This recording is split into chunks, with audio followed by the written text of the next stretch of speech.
What's on, ladies and gentlemen? My name's Ross, I like games, and today there is a new rulebook that has gone and been published for Keyforge.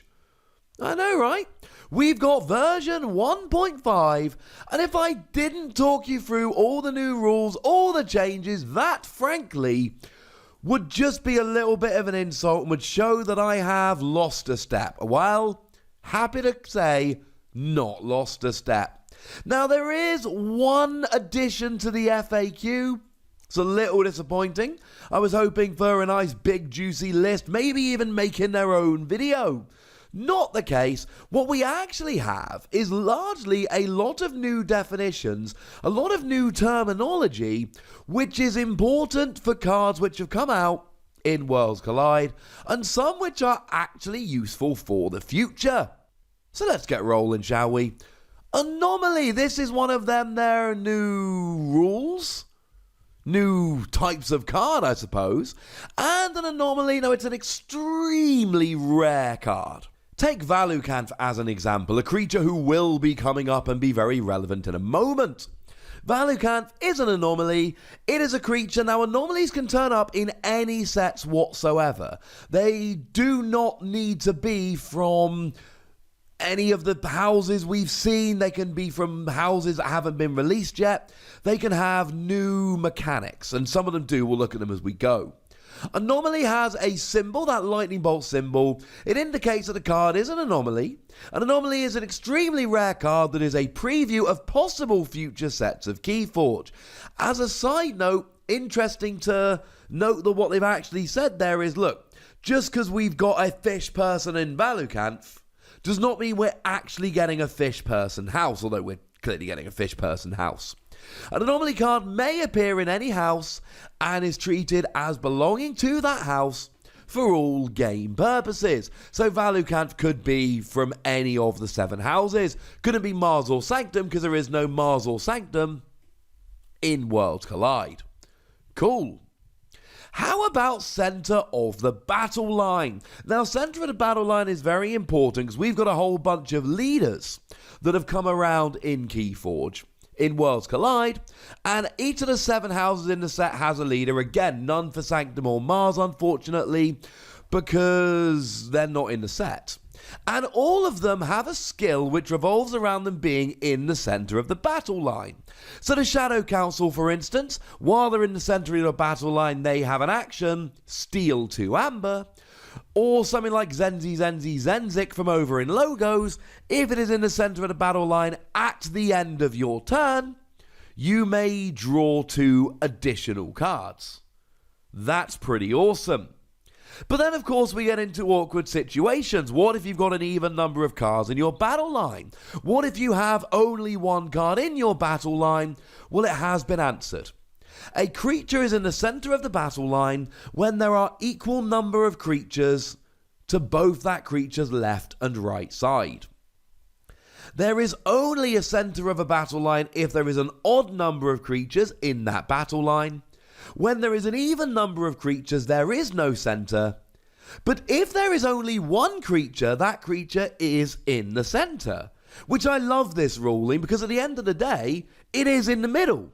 It's also on both ends, but if there's only 1 creature in a line, that creature must be in the center of the line. I think that is extremely sensible, and I am all in favor of it. Enrage. Now, this is one of the main new things, one of the main new mechanics, which is coming in Worlds Collide. So we could look at something like Ire Staff, for instance, one of the first cards that was actually shown from Worlds Collide. It is an artifact with an action, enrage a creature, and give that creature a +1 power counter. Well, what Enrage does here, when a creature becomes enraged, you place an enraged status counter on it. When a creature with an enraged counter on it is used, it must be used to fight if it is able to. After a creature with an enraged counter on it is used to fight, you remove all enraged counters from it.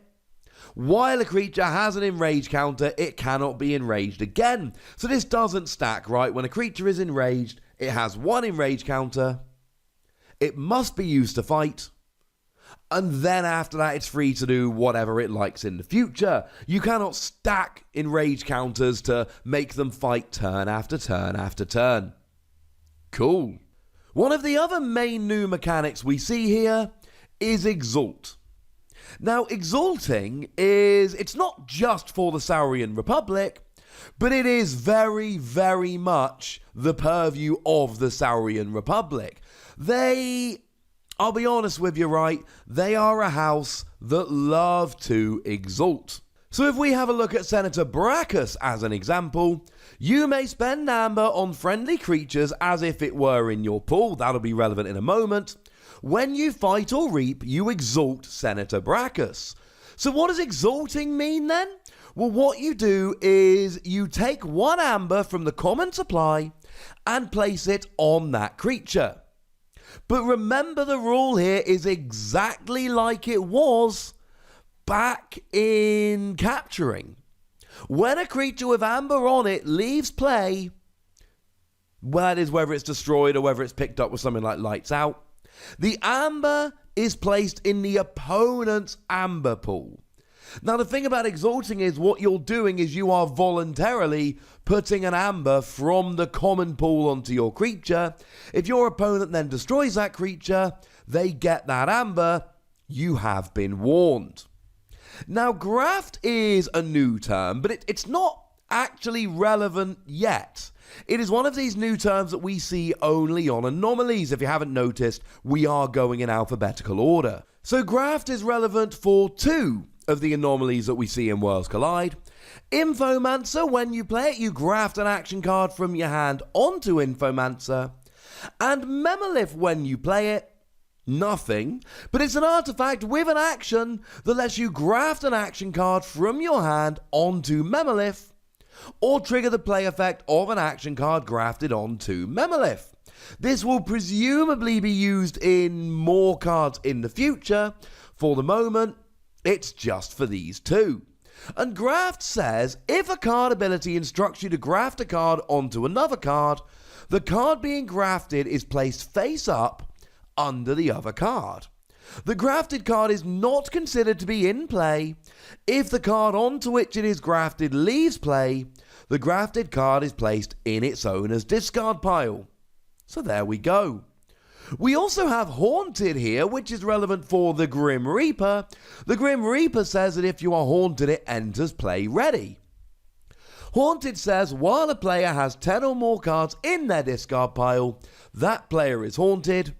Being haunted has no inherent game effect, but it may be referenced by card abilities. So as a general rule, if you've got 10 cards in your discard pile, there's nothing that magically happens here. But there may be cards like the Grim Reaper at the moment and others in the future that will then use that. Cool. I, for one, was a little bit curious, so to speak, as to whether we were going to see other cards which had Haunted with 8 cards in your discard or 6 in your discard.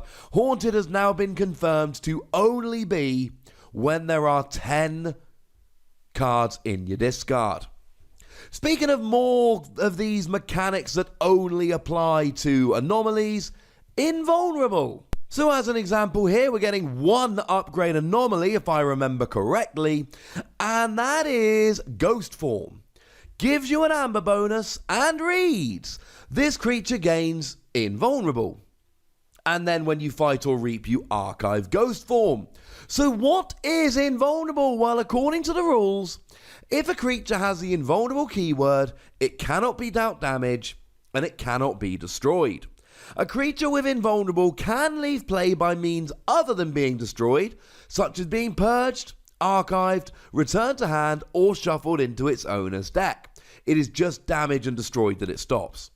Because a creature with Invulnerable cannot be destroyed, it remains in play even if its power is 0. It can have 0 power, it cannot be destroyed, it cannot be damaged, but actually, as we see from the list there, purged, archived, returned to hand, shuffled into its owner's deck, there are a multitude of ways you can get rid of them. Something like a Noble Collector Worm could come along here and go, oh, Yeah, because I'm fighting you, I get to archive you. Even though you're invulnerable, gutted, I'm a worm, I'm here to collect. I'm a collector worm. Get to the archive. And the last one that is relevant only for anomalies is Tide.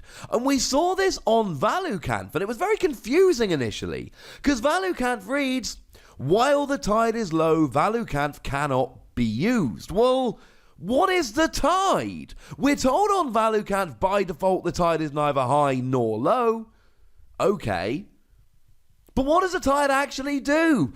I was delighted to find out that there was an explanation in the rulebook, and my delight didn't last terribly long. The tide is a mechanic from a potential future expansion. The tide is not in play at the start of the game.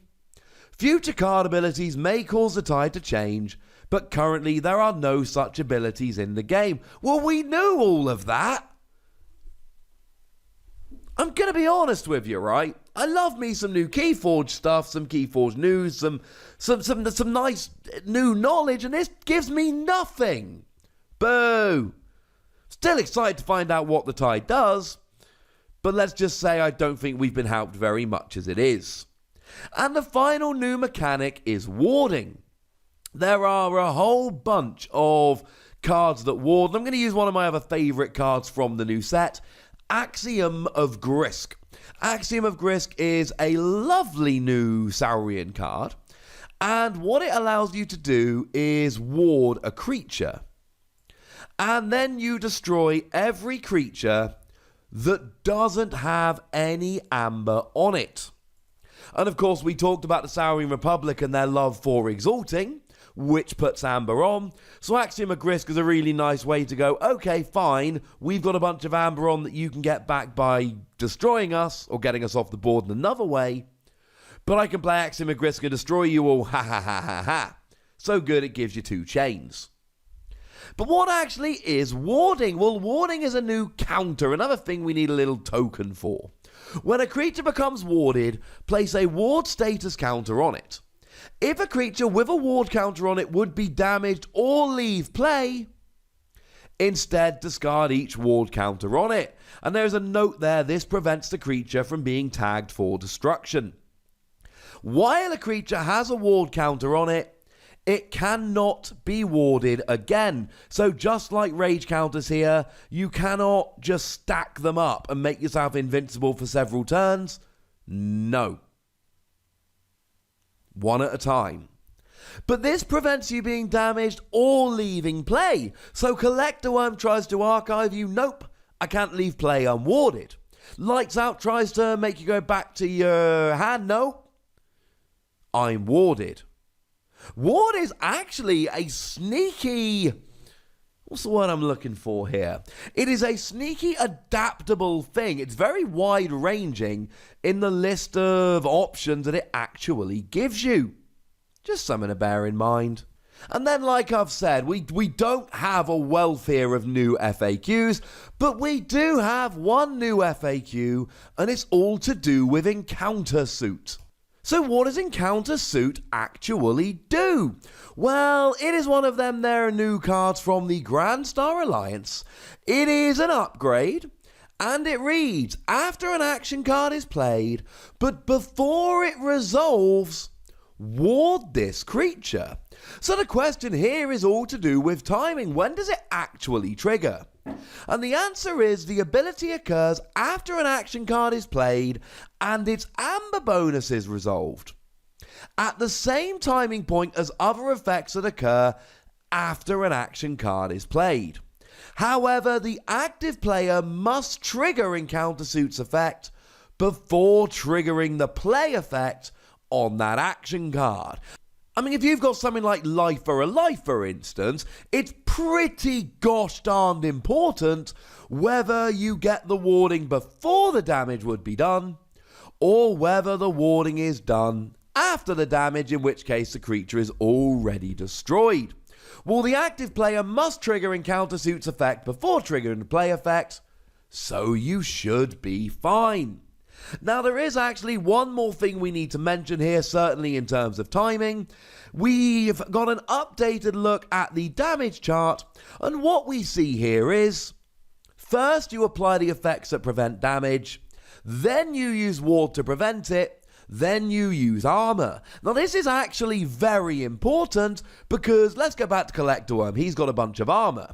If we imagine that Collector Worm has a ward counter on, not necessarily the best example. Collector Worm can only come in as a legacy maverick, but still, I love Collector Worm, so let's roll with it. If Collector Worm's got a ward counter on, you've got 5 armor. So there's going to be a lot of the time where if the armor came in first, the armor would prevent the damage, so the ward counter would never leave. That is not the case. The ward counter prevents the damage and you lose it before the armor comes in. It means that warding high armor creatures is ever so slightly less good because you don't get to use the armor to block and keep your ward counter. So there you go, ladies and gentlemen, the new Keyforge Rules update and everything you need to know about it. And at this stage, I'd like to know what you think about all of these rules. What do you think about all the new mechanics? Which ones are exciting you? Which ones make you happy? Let me know in the comment section. Go nuts! Be nice. And then make sure you like this video, subscribe to this channel, and follow me on Twitter at the Wossy, where we talk Transformers and a whole bunch of other games. And do please consider checking out patreon.com/PTCG Radio, where you can support the channel, get some bonus podcasts, etc. But by far the most important thing as always, look after yourselves till next time, would ya? Thank you very much for watching. My name's Ross, and you've been watching Wossy Plays.